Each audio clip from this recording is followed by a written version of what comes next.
and Adult Services here at the Falmouth Public Library, and I think we've picked the perfect morning for this topic. Luckily, we missed the hurricane, and we seem to have missed the tropical storm, so that's wonderful. To start, I need to thank a few people, as we always do. I would like to thank the Falmouth Public Trustees for funding this program. I'd like to thank A Cousins Books, who are here selling Rising by Elizabeth Rush. So do not leave without one. I'm sure you'll want one after you hear the conversation. And also thank you so much to FCTV, who is filming this morning.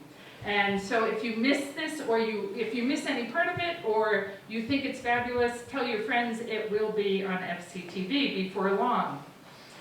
And to introduce our two speakers who are here basically to have a conversation with one another, although there certainly will be plenty of time for questions before the end. The first person I'd like to introduce is Heather Goldstone, who is science editor and host of Living Lab. Many of you, I'm sure, have heard her on WCAI. She's the science editor at CAI, host of Living Lab on the Point, a weekly show exploring how science gets done and makes its way into our daily lives, and always great storytelling on that show. She holds a PhD in ocean science from MIT and Woods Hole Oceanographic Institution, and spent a decade as researcher before leaving the lab to pursue journalism. And along with Heather is Elizabeth Rush, and I have to say I'm so delighted to at last meet you. We started planning this. I was not even the one that started to plan this a year ago, I'd say, and you're here. I'm so excited that you made it. Elizabeth Rush is the author of Rising: Dispatches from the New American Shore, a finalist for the Pulitzer Prize in General Nonfiction, and Still Lives from Vanishing City, Essays and Photographs from Yangon, Myanmar. Her work explores how humans adapt to changes enacted upon them by forces seemingly beyond their control, from ecological transformation to political revolution. Her writing has appeared or is forthcoming in the New York Times, National Geographic, The Guardian, The Atlantic, Harper's, and so forth and so on. I am delighted to have them both with us. Please give them some applause. Heather. All right. For recording purposes, do we need to actually hold our microphones? And for that matter, for you guys to hear us? Or is this close enough? That's good. Close enough? Good, okay. So we're going to basically start with Elizabeth reading to us from this book, but before we do that, I just wanted to get a show of hands, and this is not by way of shaming. I will say right up front that I show up to my own book club not having read the book plenty of times, but just to get a sense of where we should start our conversation. How many people have already read like at least half of Rising, and who are coming to this new? Okay, so most of us are coming to this fresh. That's awesome. With that, Elizabeth, do you want to start off with a little bit of a reading from early in the book? Sure. So, I usually read from a different chapter of this book, but I thought that I would read today to you from the section on Rhode Island because it's the place in Rising that most closely resembles where we are today. And I should say that Rising is a collection of like 8 lyric linked essays that are reported in 8 different communities around the United States that are already experiencing rising sea levels. And I really set out to write this book all the way back in 2011. And I wanted to make central this question of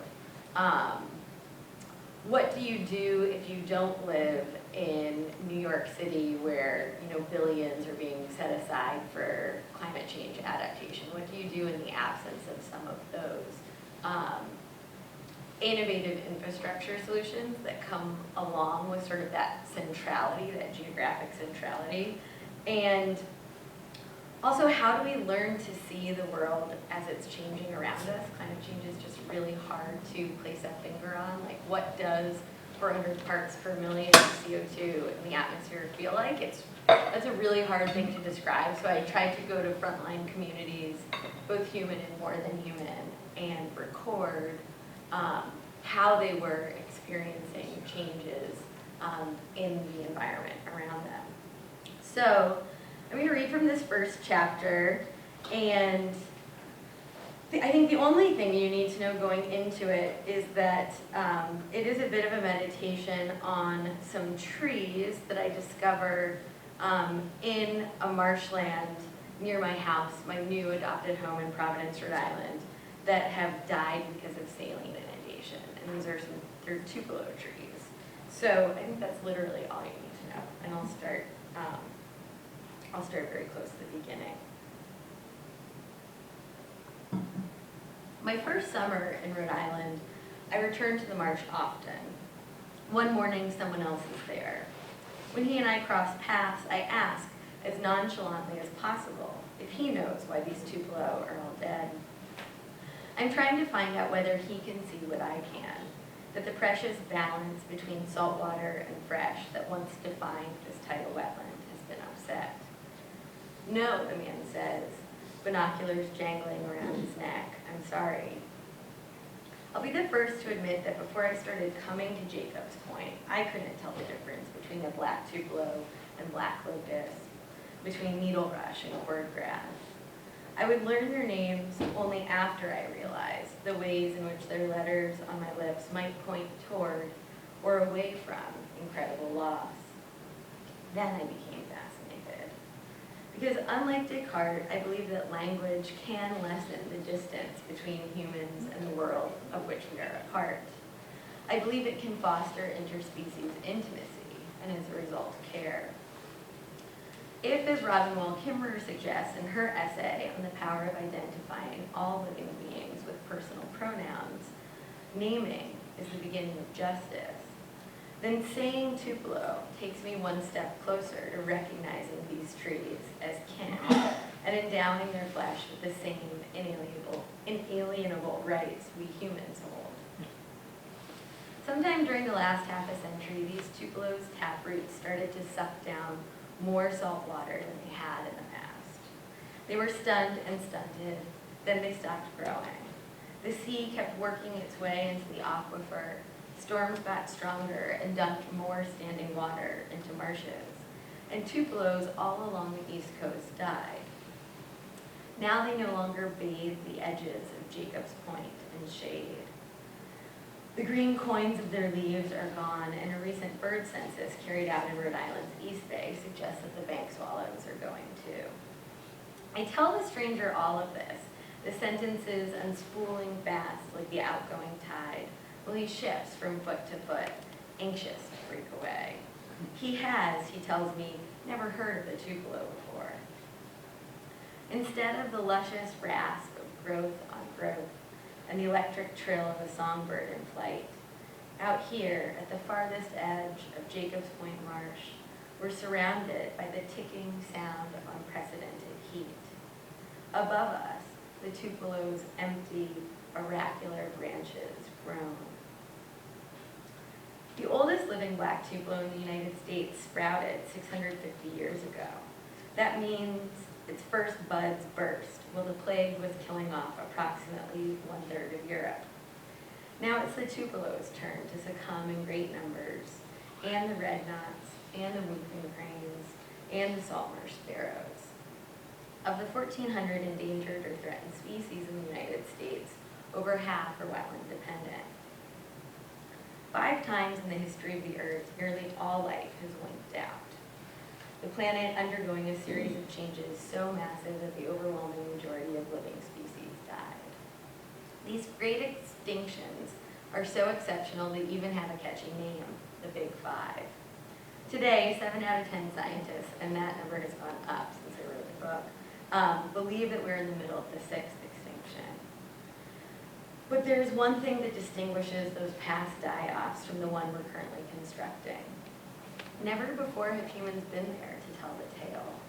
The language we use to narrate our experience in the world can awaken in us the knowledge that transformation is both necessary and ongoing. When we say the word tupelo, we begin to see both the trees themselves and the very particular ecology they once depended upon are, at least where they are rooted, gone. Sometimes a key arrives before the lock. Now I'm thinking, sometimes the password arrives before the impasse. These words, when spoken or written down, might grant us entry into a previously unimaginable awareness that the coast and all the living beings on it are changing radically.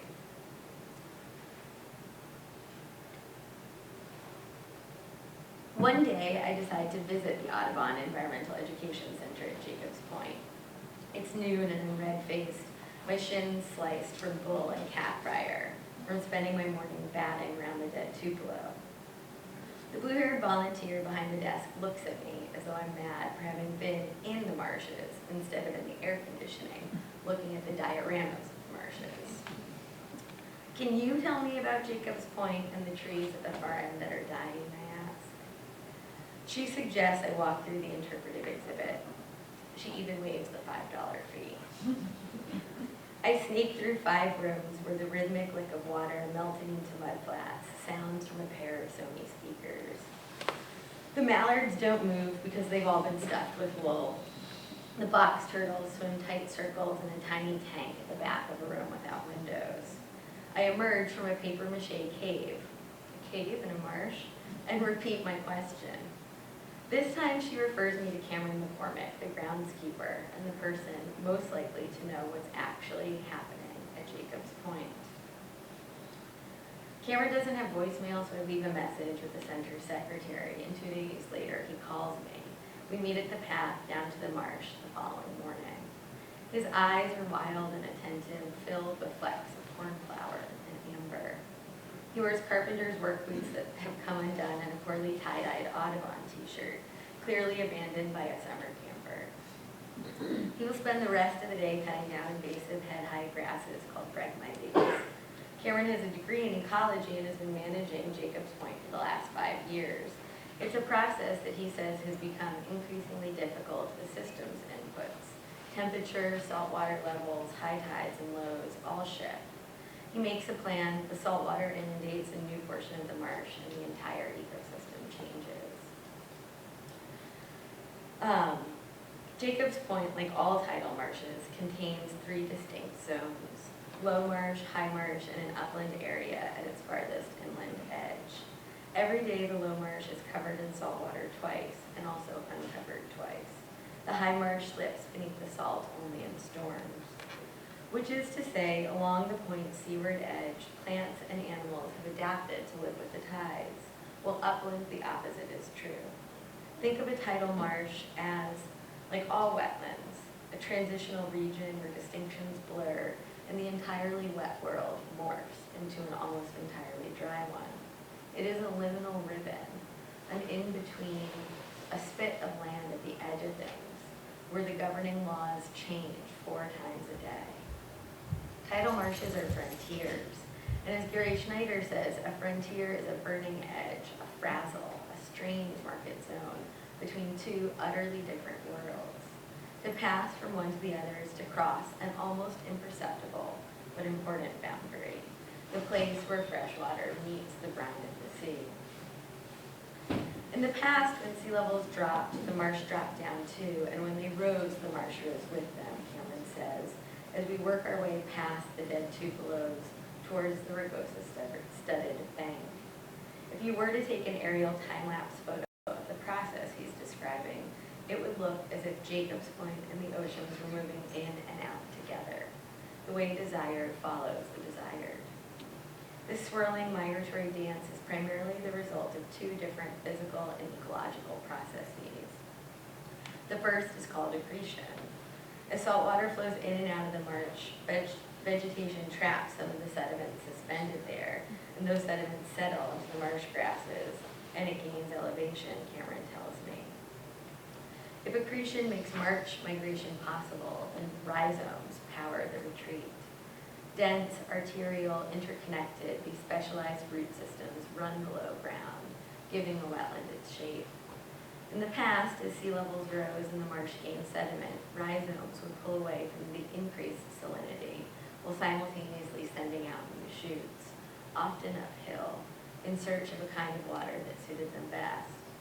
As these plant communities moved up and in, the fauna that depended upon them moved too. While the physical location of the salt marsh might change, its defining features would not. But now that sea levels are rising faster than they have in the last 28 centuries, the ocean and the tidal marsh are falling out of sequence. In the ocean state, which is a nickname for Rhode Island, and along the rest of the Atlantic coast of North America, the rate of sea level rise is significantly higher than the global average. Here, accretion is already being outpaced, which means that land that once was built up slowly is starting to slip beneath the sea's surface. On top of that, if the marsh's upland slope abuts some piece of human infrastructure, a road, or, as is the case at Jacobs Point, an old railway line, as the rhizomes pull away, there's nowhere less salty for them to thrust their spindly roots. The marsh is squeezed between the sea and the hard stop we built along its upland edge. And like the Tupelo, it begins to drown in place. I think I'll skip forward a tiny bit and just read the end of this chapter now. Excuse me. Yeah. I think you're on the mic. Let me hold it closer to my Yeah. mouth. All right, book in one hand, mic in the other. Whenever I can, I pull away from a computer screen and ride back out to Jacobs Point. There I wander in a landscape we do not yet have a name for, a marsh inundated by too much of the very thing that shaped it. I've read about the disappearance of tree frogs in Panama, the droughts scraping across Kenya, and the heat waves killing thousands in Paris and Andhra Pradesh and Chicago and Dakar and Sao Paulo. I've written about communities affected by sea level rise, but my life has seemed so removed, so buffered from those events. At Jacobs Point, I'm finally glimpsing the hem of the specter's dressing gown.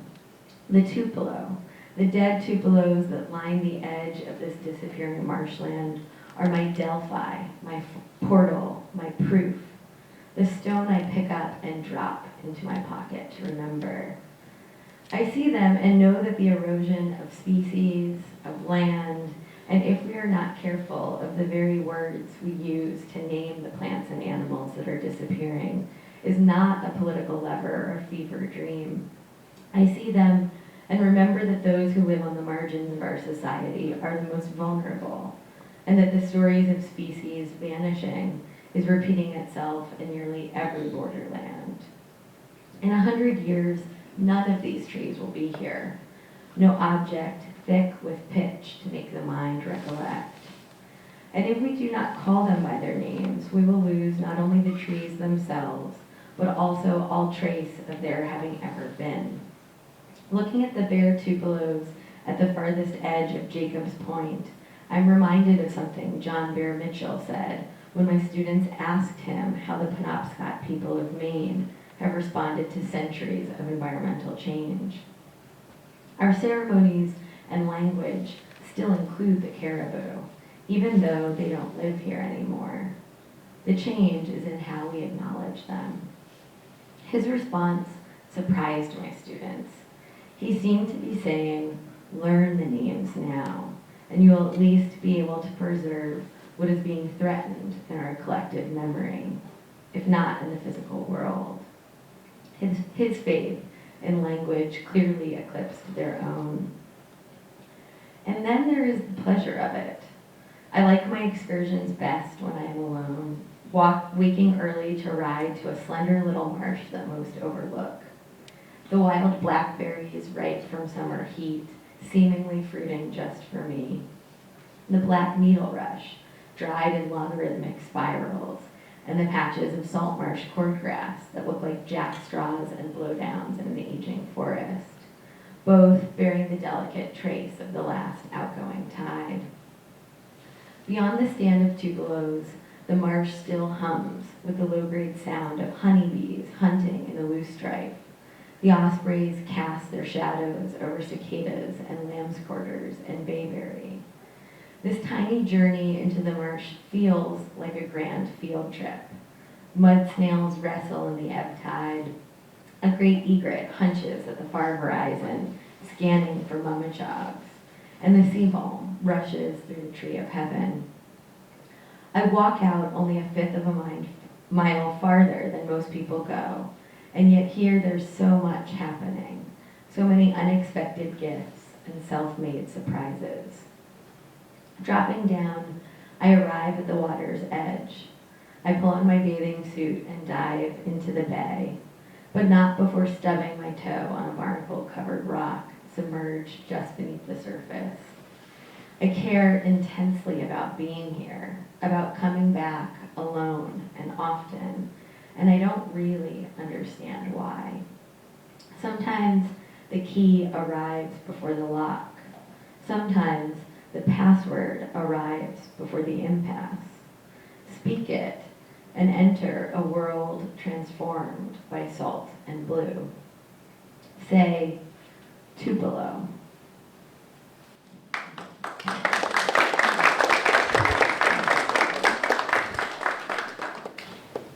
think that's a wonderful introduction to so many of the themes in the book. And you said writing the book, the idea for it goes all the way back to 2011. Later in the book, you visit a well-known scientist in Miami, popularly known as Dr. Doom, Hal Blomless, who is known for that because of his very dire predictions about sea level rise. And you say that you went into your interview with him with really just one question, which is, when did you realize the reality of sea level rise? And I want to know your answer to that question. When did you start to realize the reality of sea level rise? So I can definitely trace it to a reporting trip. I guess there are two moments when I think there are two understandings that are really important to how this book took shape. And the first is realizing the reality that sea level rise is happening now. And that for me came in 2011. I was sent by Le Monde Diplomatique to write a long-form investigative piece about the India-Bangladesh border fence, which India had completed that year, and it's the longest border fence in the world. So I spent about 2 months reporting on both sides of the fence, and one thing that really surprised me was that in Bangladesh, something that I would hear again and again was that the fence wasn't such a big problem. Like, you could bribe your way through, you could sneak your way through. There were all of these ways in which, I watched sari smugglers literally just like lob their saris over the fence, have young children run along the top of these brick walls and jump over to bring the saris to the other side of the fence from India into Bangladesh. So like, the fence is really, in many ways, a formality that creates a lot of violence, but it is a formality. And what I found in Bangladesh was that folks would say the real issue is the arrival of saline in the aquifer. And we're talking about places that were like 150 miles inland from the Bay of Bengal, where you would have these families that had farmed this land for generations and generations and generations talk about how their mustard plants were wilting because of the presence of salt in the groundwater, and that was leading to displacement. That families, I did a number of interviews where folks, had half of their family members already living on higher ground in India. And that's when it hit me. I was like, oh, climate change, the climate crisis isn't a problem for the future, it's happening right now. And I think that that's an awareness that has become much more widely held over the past 2 to 3 years. I think of the year that 2017, we had the single costliest US hurricane season in the history of this country, and that's, Maria and Harvey are two of the big storms that defined that. I think that was a moment when collectively more people in the United States woke up to this idea that climate change is with us now. So for me, that was step one. And then step two happened a couple years later when I was teaching at the College of Staten Island, and Hurricane Sandy happened. And the College of Staten Island, the majority of our students live at home, and they often work and go to school at the same time.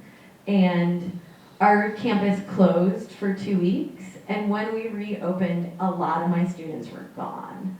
And they were displaced by the storm, and then had often a very difficult decision to make. Do I keep working or do I keep going to school because I can't commute from, you know, my temporary housing, be it with a family member or with FEMA, and do both of those things. So a lot of my students dropped out that semester.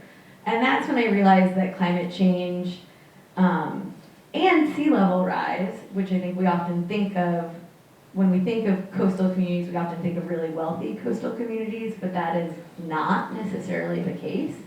So that's when I realized that it would also impact vulnerable communities, socioeconomically vulnerable, racially vulnerable communities that had vulnerability baked into them already in ways that were disproportionate to other places and more immediate to other places that would feel the impacts of climate change. So I started to think about, you know, how sea level rise impacts vulnerable communities, both human and more than human. So those Tupelo are a vulnerable community.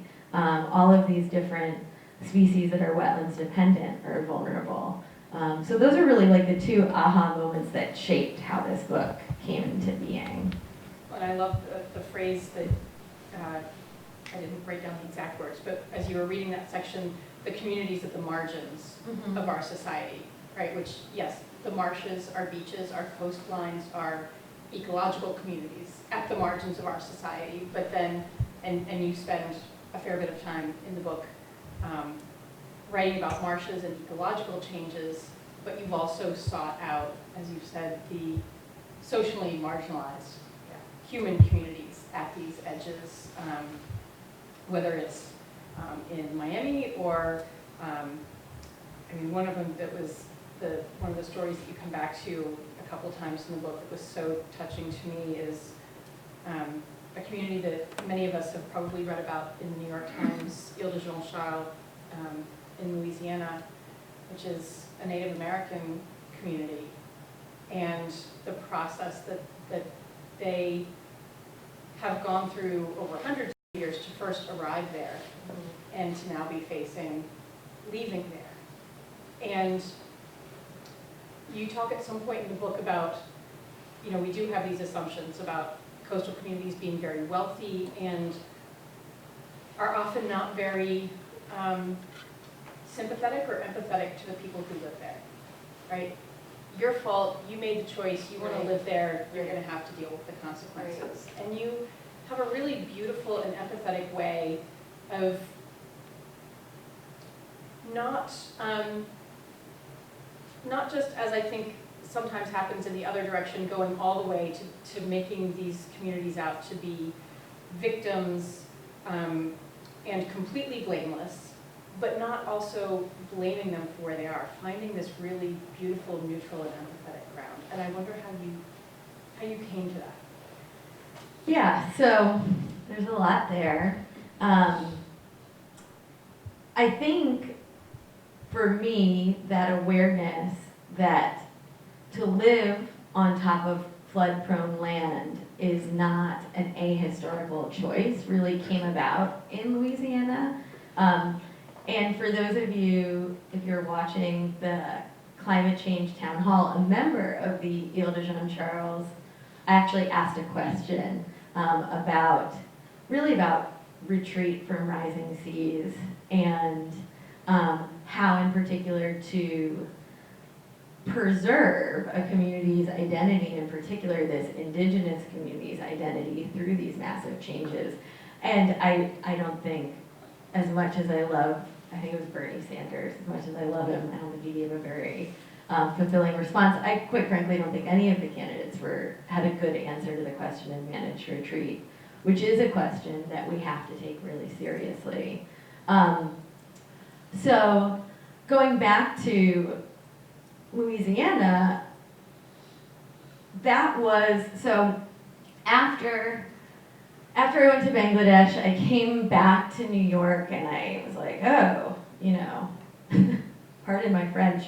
No, I'm not gonna swear. Oh, darn, climate change is real and happening now. And the next question for me was like, so we always, if we do hear about it, we hear about it in Bangladesh. Where is it happening in the United States? Because for sure it's happening here too. And the very quick, easy response to that question was Louisiana. And in ways, that makes a ton of sense. Like, there are things about Louisiana that very much mimic Bangladesh.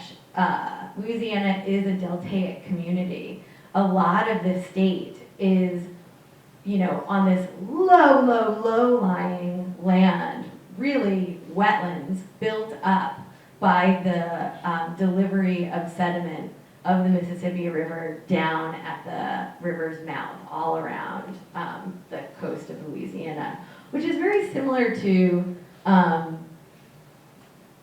what's happening hydrologically and topographically in Bangladesh. So, so I went to Louisiana, and you know, the Isle de Jean Charles, I knew about it existing in part because of Beasts of the Southern Wild, of all things. I knew the filmmaker, and he had filmed a lot of the movie out on the Isle de Jean Charles. So that's how it entered my consciousness. It didn't enter my consciousness as the first climate refugees in the United States, though that is what they've become known as, but rather as a community that continues to live in a specific place that's defined them, even as that place is changing irrevocably. And I wanted to know about what that meant. And as I arrived there, I started to understand, you know, one of the things that defines this community is that they're Chitimacha, Biloxi, Chitimacha, Choctaw, a mix of three different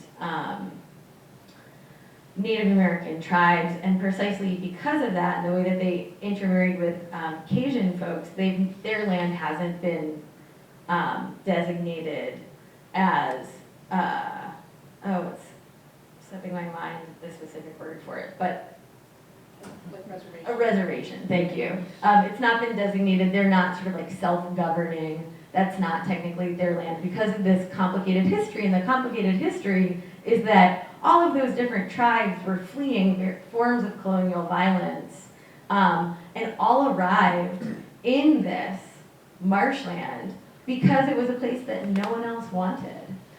It's like on the edge of this expansive wetlands that the Mississippi River has formed over millennia, and it was flood prone even before you add climate change into the mix. So, you know, when I got there, I started to understand that the vulnerability of this community is not by choice. It's partly historically dictated by this history of colonial violence.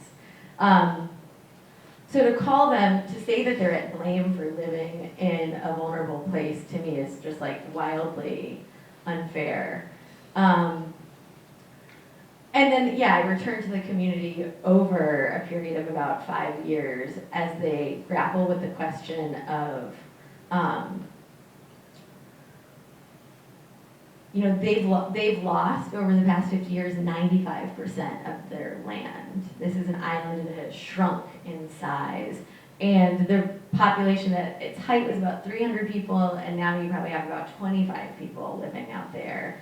And so there has been, and I say this often, you know, people talk about like, oh, we're not going to retreat from rising seas, or we don't want to talk about managed retreat. And the reality is it's happening already. And how we want to deal with that process is very much up to us. But we don't necessarily get to just say like, oh, we're never going to move. I think that's kind of sticking your head in the sand. So I went back to this community over a number of years and kept asking, you know, how do you deal with the loss of this land? How do you stay when it's disappearing? How do you know when it's time to go? And that answer changed and still is in the process of changing, but they're really fascinating. I wonder if you could dig into that a little bit, because there are three main communities where you look at this issue of how retreat is playing out, how managed it is, Yeah. right? How voluntary it is, and how successful it is in terms of both individuals and maintaining some sense of individual identity and also community identity. So you've got Staten Island, Which I would call a raging success story. so and middle class white. Yes. So not a wealthy community, but middle class Yeah. white community, Staten Island. You've got a community, and forgive me, I've forgotten the name of the exact neighborhood in Miami. Or Pensacola, well, Pensacola, Florida, and Shorecrest, like, Right. both are in Florida. I would say they're both kind of doing the same. Right, where you've got majority black neighborhoods, very poor, not a raging success story in terms of what's going on there in terms of retreat or support for those communities. Abject failure. And then you've got Ile-de-Jean-Charles where, Somewhere in the middle. right. From looking at those communities, were you able to extract any, I mean, obviously, as you said, it varies, but any commonalities and kind of what is the last straw for people or communities? What pushes them over the edge to retreat? And you start to get at the very nature of what does it mean to be voluntary? How voluntary are these actions? Yeah, what does it take? I would say that, I don't want to say there's any one thing that determines the moment at which a community starts to retreat. It's often when it's unmanaged, very piecemeal, and there's probably trigger points. The trigger points for what it takes to get an individual to leave are varied and depend on the individual, which also surprised me. I was sort of like, oh, if you fled more than twice, you're gonna leave, right? And the answer is like, some people will flood 25 times and some people will flood twice, and their thresholds are different at the individual level. And a lot of that has to do with money and what access to resources you have. I should say that the National Flood Insurance Program, as some of you in this room probably know, if you have flood insurance, if you have a mortgage, you're required to have flood insurance, and if you file a claim, you're then required by law to rebuild in place.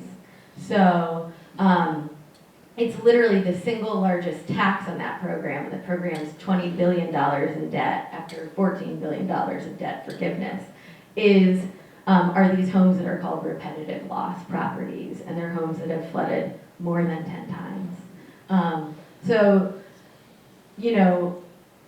Often, I think, again, to blame the individual for going back to that flood-prone land truly isn't fair, because it's in our federal flood insurance policy that you have to redevelop when you're flood-prone land.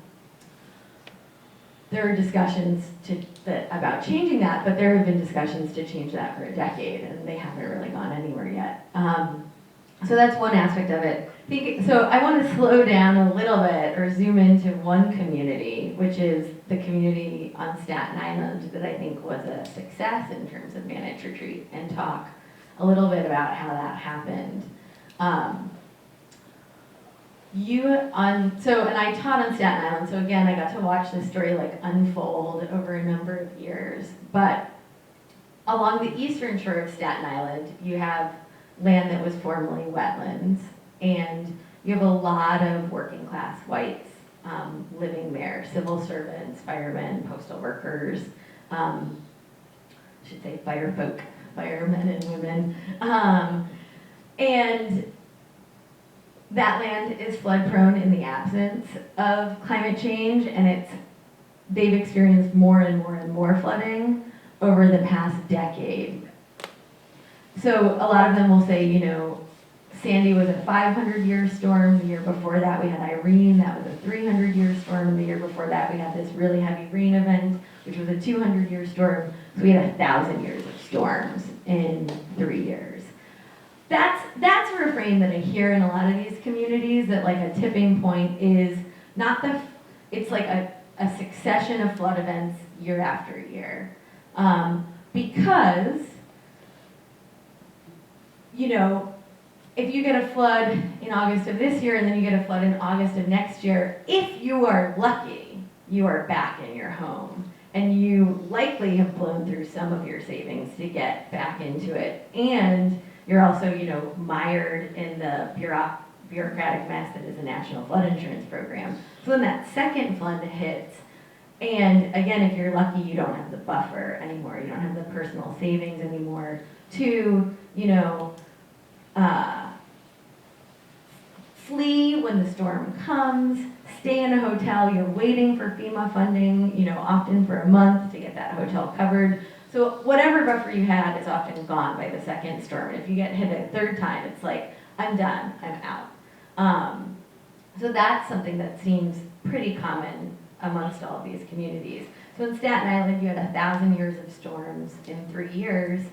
And the communities that I'm talking about in a place like New York City were always sort of at the bottom of the municipal repair list. They hadn't bounced back from those 2 previous storms when Sandy hit. And so there was a general, I think, distrust for the recovery process and that they would be well served by it. And then a member of that community, a guy who works in real estate, heard about something called the Hazard Mitigation Grant Program, which essentially uses federal disaster recovery funding with a state match. It's usually a match of like 25% to purchase and demolish flood-prone homes and move a community out of risk. And to get that funding, you often have to have a chunk of parcels, contiguous parcels that are interested in retreating. Because in order for it to make financial sense, like it's also about the city not repairing the infrastructure anymore, not maintaining the roads in that community anymore. You have to have a number of people that are interested. And so this guy started a grassroots buyout campaign all along the eastern shore of Staten Island. And they got thousands of people interested in being bought out. And I think it's really important to think about that interest starting from the ground up instead of coming from the state or municipal level. It's one thing for a human being to say, I flooded 3 times and I don't want to live here anymore, than to have someone that you've never met before come into your community and say you can't live here anymore. You write about one of the first meetings where this idea is being posed to the community by a community member. Yeah. Right? Do you guys also want to leave? Do we have a quorum that wants to leave? And the fact that as people were like, I can imagine, it's like, do I raise my hand or not? Right? The peer pressure of not wanting to admit defeat, or you know, I don't know, or exactly what's in their minds, but having many of those community members, as they were raising their hands, being surprised that as many of their neighbors were raising their hands as they were, that they thought this was going to be unpopular and were surprised to see that they actually did have a kind of a community consensus about wanting to leave. I thought that was really interesting. Yeah, it's fascinating. It's like, you know, the refrain in New York was like, build it back, and after Sandy, but that's a line that really came from the municipal government, and these individual stories are really at odds with that, which I found really fascinating. And there was a general, I think, sense of fear, or like not fear, but folks were really surprised that other people wanted to leave.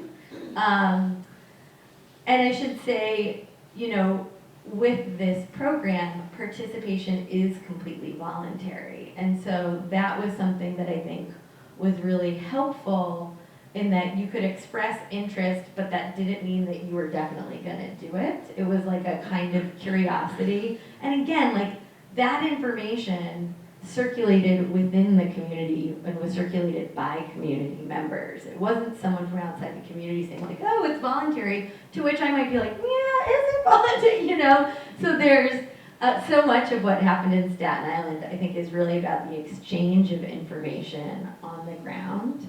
And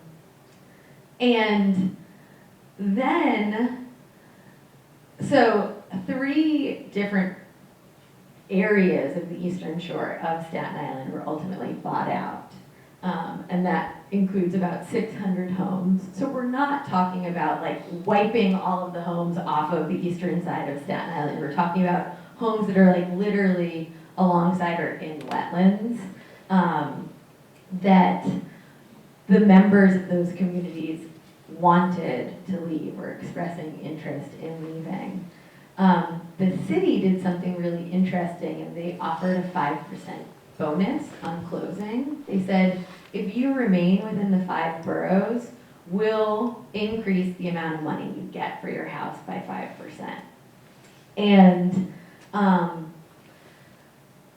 I went back last summer and met with the leaders of the 3 buyout committees in each of the 3 communities that successfully received a buyout. And I said to them, you know, we met at this seafood restaurant, which is like where I used to always meet them before the buyouts happened, and it was still there, and they were still there, and I was like, huh. I mean, just the fact that like I could reach out to Joe Jerome and he's like, yeah, I'll see you at Toto's. I was like, okay, maybe not that much has changed. And they said, I said to Joe, you know, what percentage of people do you think stayed on Staten Island? And he said 80%. And I was like, well, that can't be right. Like, no way is that true. But I like your optimism, Joe. And then I like went and did some research to try to figure out if that was true. And indeed, 79% of folks who participated in the buyout stayed on Staten Island. Staten Island has quite a bit of topographical diversity. They have Tote Hill in the middle of it. And so one of the things that happens with these buyouts is that one of the rules that governs it is that you're not allowed to buy again in the floodplain.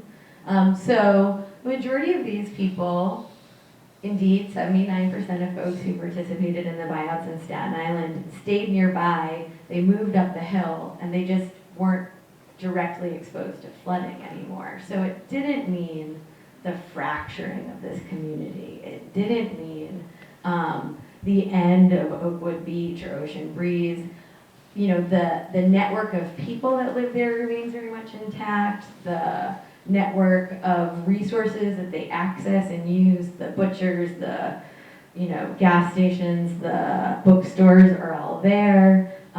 They just don't flood anymore. So that to me is like a huge success story in the managed retreat realm, and one that doesn't get shared as often as I think it should, because I think it presents a viable way forward for a lot of places.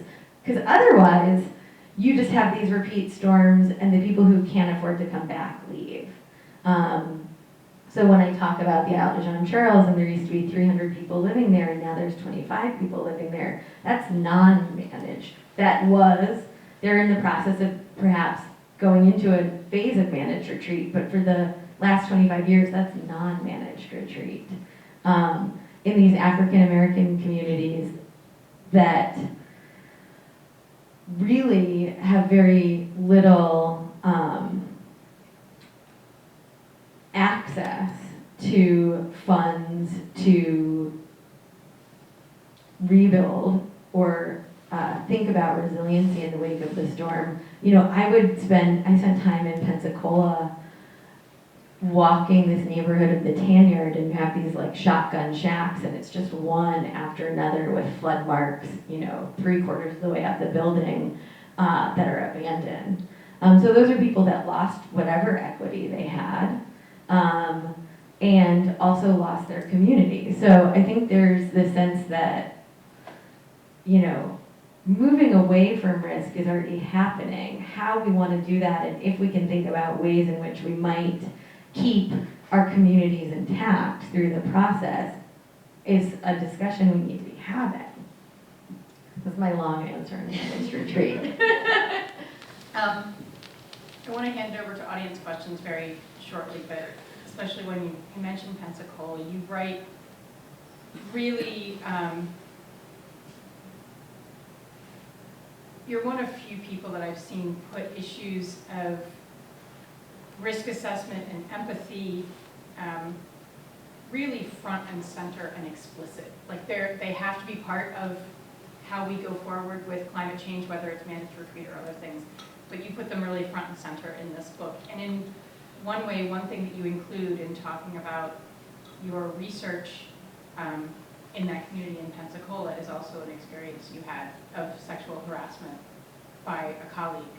And then also an experience that a student of yours had with sexual harassment while in the field doing research. And I'm curious why that felt like the right way to talk about these issues of risk assessment and empathy in this book. It's a really interesting question.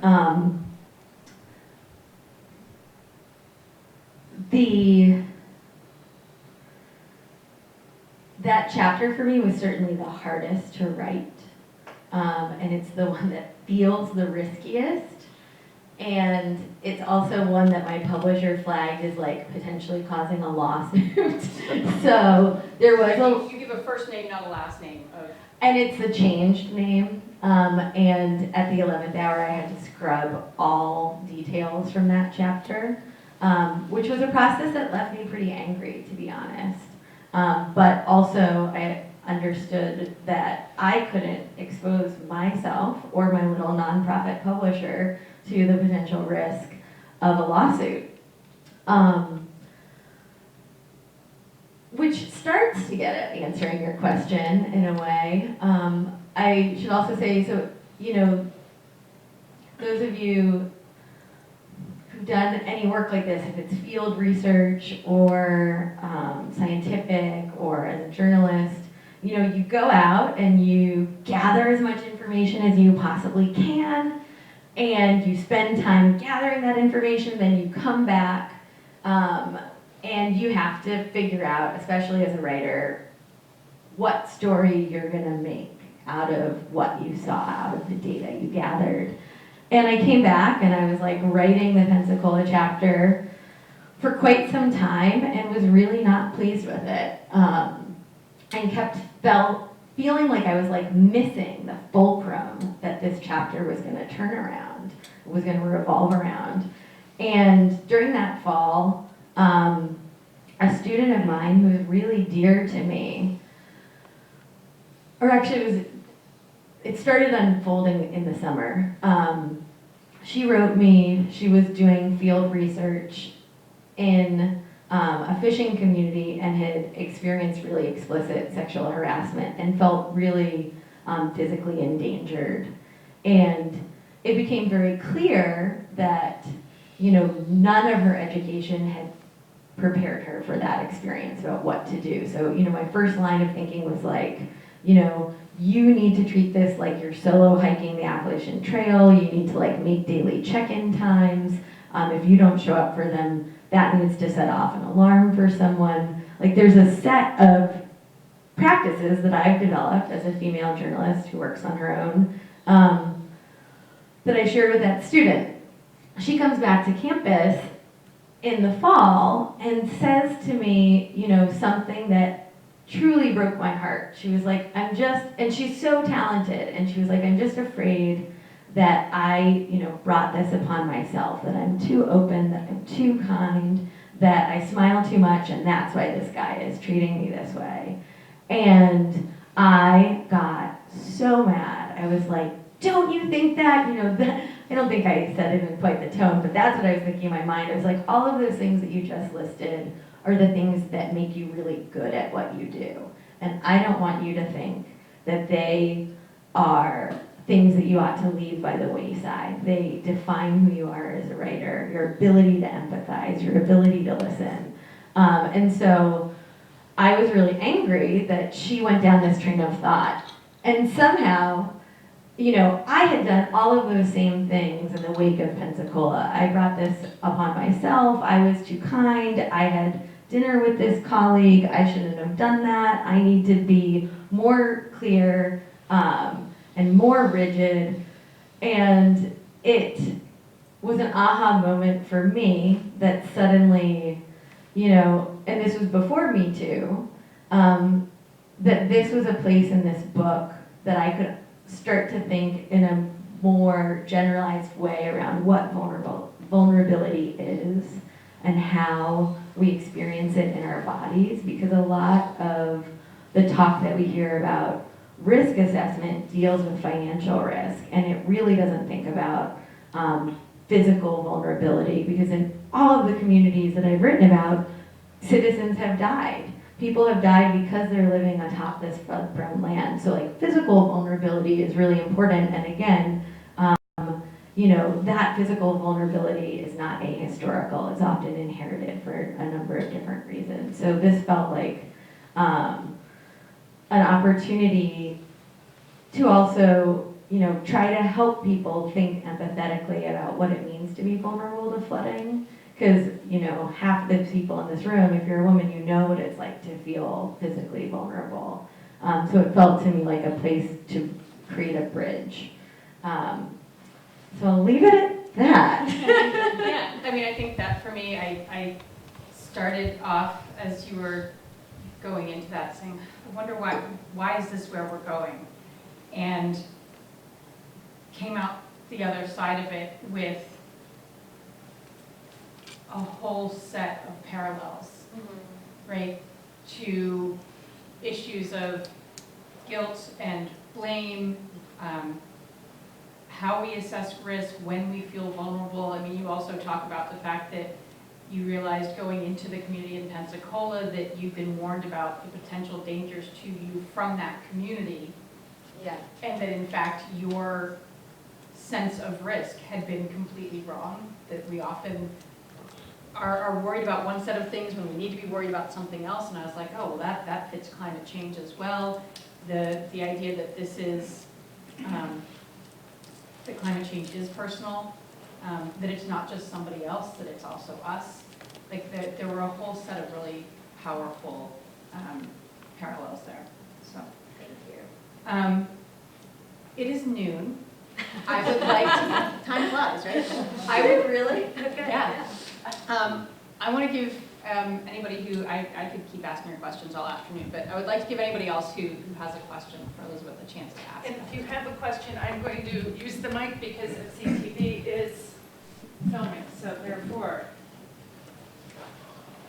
I ask that you speak into the mic, and let me make sure this mic is on. It is there. So getting back to the Staten Island example there, is there anything that the government is doing to this property that is now purchased in the way of making use of it? And yeah. Sure. The answer is yes. So all of the property, and this was really key to getting the residents to want to sign on to be part of this, is to be held as open space in perpetuity. The residents were like, if you're gonna knock down my house and put up a high-rise condo for some rich people, like, I will drown in my house.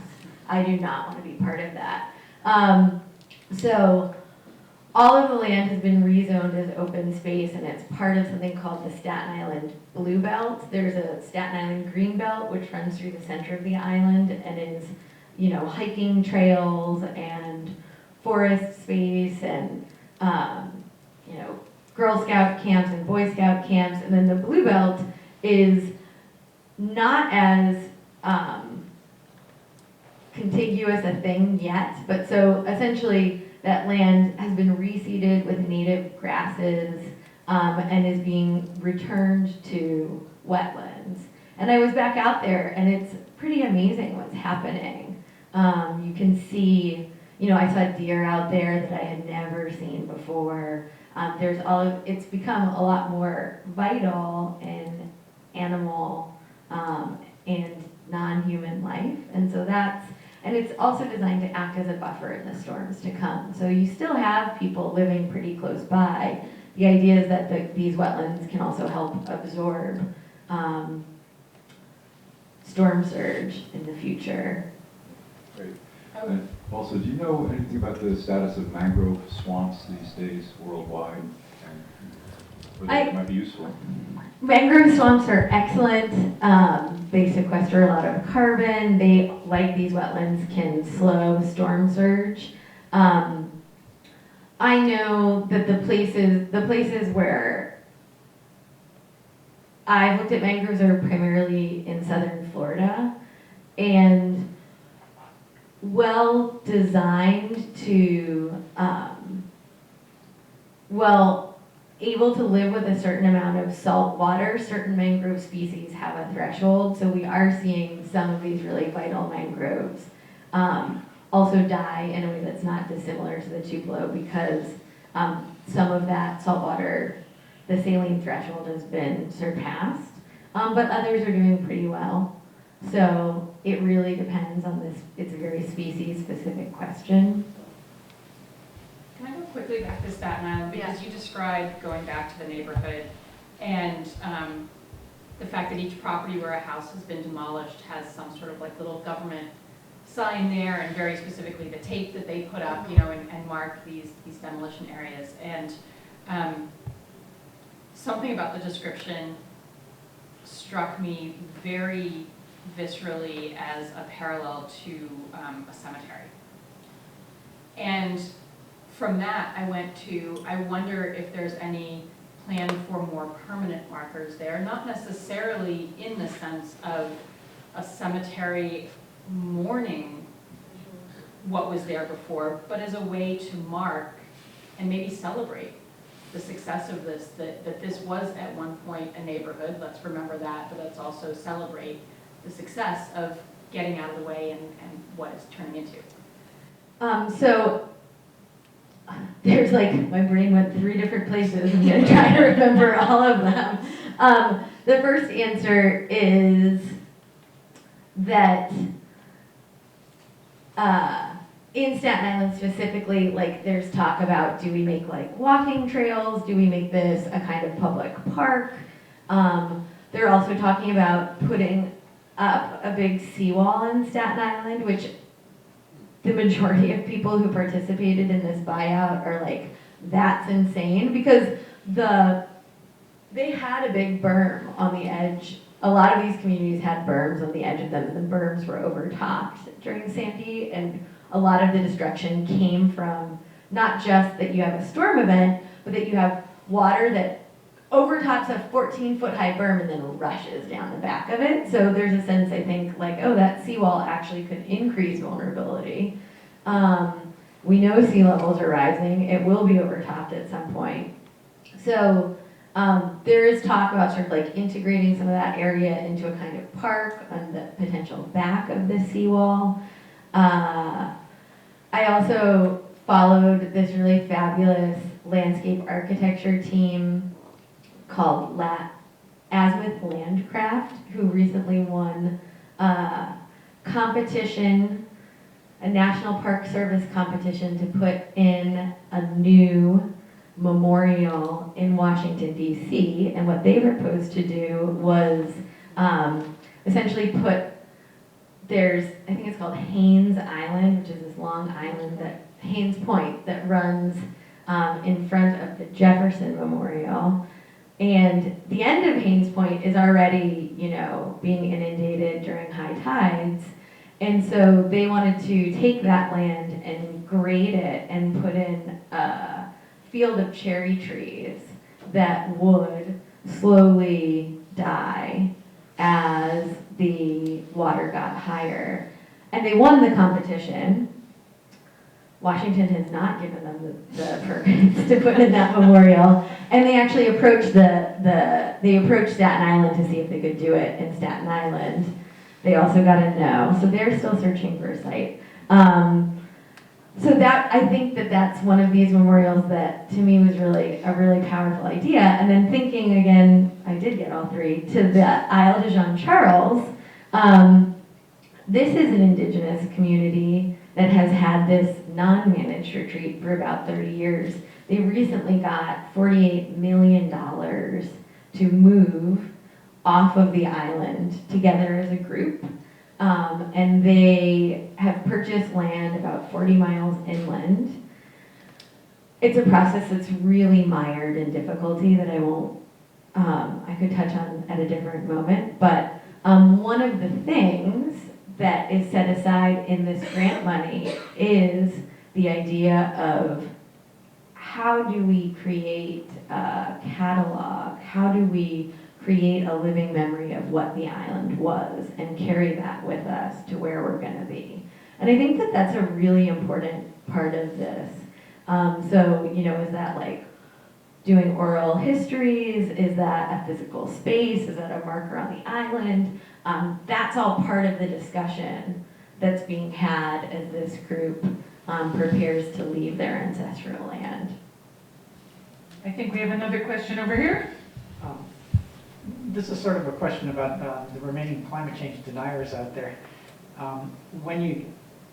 In the cases when you actually can do a managed retreat, have you found it necessary to go through the climate debate, or have you been able just to rely on recent flood history and the practical things in order to get it to happen?